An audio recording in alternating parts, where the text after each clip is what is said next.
Today we are going to be talking about square root functions. This is one of our 9 parent functions. And so the equation for our square root parent function is the square root of x.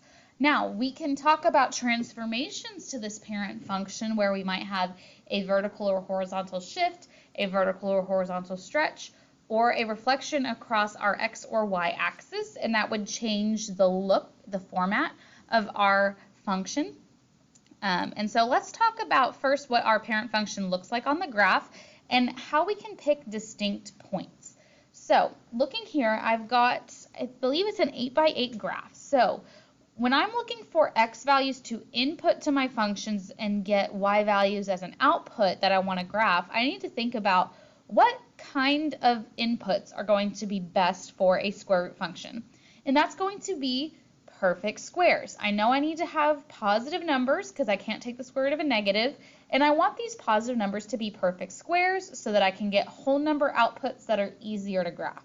So I'm going to start with 0. The next perfect square after that is going to be 1. Then I also have 4, 9, and 16. Well, the square root of 0 is 0. The square root of 1 is 1. Square root of 4 is 2. Square root of 9 is 3. And the square root of 16 is 4. So let's see how many of these I can fit on my graph. So I've got 0, 0, 1, 1, 4, 2, 6, 7, 8, and then the 9 almost doesn't fit. This is only just an 8x8 graph.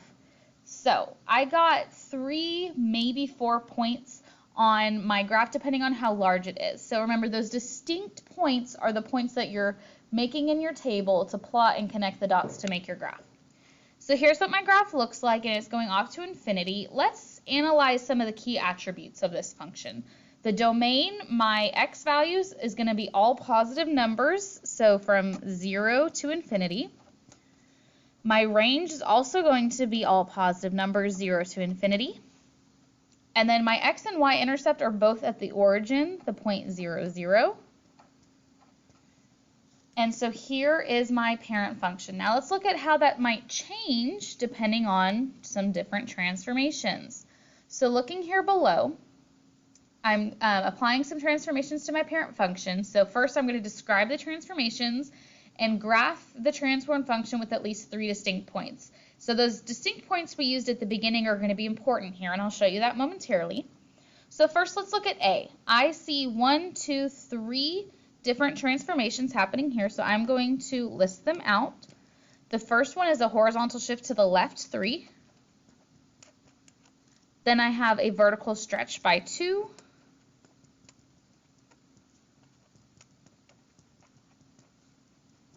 And a vertical shift down 2. So if I want to plot at least 3 distinct points, what I'm going to do is go back to my parent function, and I'm going to look at these first 3 that fit on my graph, 0, 0, 1, 1, and 4, 2. And what I'm going to do is take each of those 3 points as my starting location, complete these 3 transformations, and plot that as my transformed function. So let's start with 0, 0. I'm going to start at 0, 0, and I'm going to go left 3. 1, 2, 3. Okay, so now I'm here, and I have a vertical stretch. Well, vertical stretch is in fact the y-coordinate, and here my y-coordinate is 0. 0 times 2 is still 0, so I'm staying on the x-axis until I do my third transformation, which is to go down 2. 1, 2. So there is my first transformed point. I'm going to repeat this again with my next one, which is 1, 1. So I'm going to start at 1, 1 and go left 3. 1, 2, 3. Now I have a vertical stretch by 2, so my y-coordinate is going to be doubled. I was at 1, so now I'm going to go up to 2, and then I'm going to go down 2. 1, 2. Okay, and then my last distinct point is 4, 2, so I'm going to start there. 1, 2, 3, 4, 1, 2, and I'm going to go left 3, 1, 2, 3. Vertical stretch by 2, I was at 2, so I'm going to go up to 4, and then it goes down 2. So there are 3 distinct points. I'm going to connect the dots, and there is my transformed function. Okay, let's do this again on B. Again, I see 3 transformations here, so I'm going to list them. The first one I have is a shift to the right 2. Then this negative on the outside tells me I'm going to be reflecting over the x-axis. And then I'm going to be going up 5. So I'm going to follow the same procedures I did on part A. I'm going to take my 3 distinct points and move each of them individually, then connect the dots. So starting with 0, 0, I'm going to go to the right 2, 1, 2. Then reflecting on the x-axis, that changes the y-coordinate. I'm already at 0, so that's not going to change for this one. And then I'm going to go up 5. 1, 2, 3, 4, 5. There we go. Okay, now the point 1, 1. I'm going to go to the right 2, 1, 2. Reflect over the x-axis, and then up 5. 1, 2, 3, 4, 5. And then lastly, 4, 2. I'm going to go to the right 2, 1, 2, reflect across the y-axis, and up 5. 1, 2, 3, 4, 5.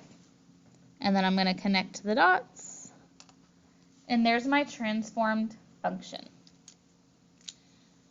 So this is just a brief look into our square root parent function and how transformations affect our graph.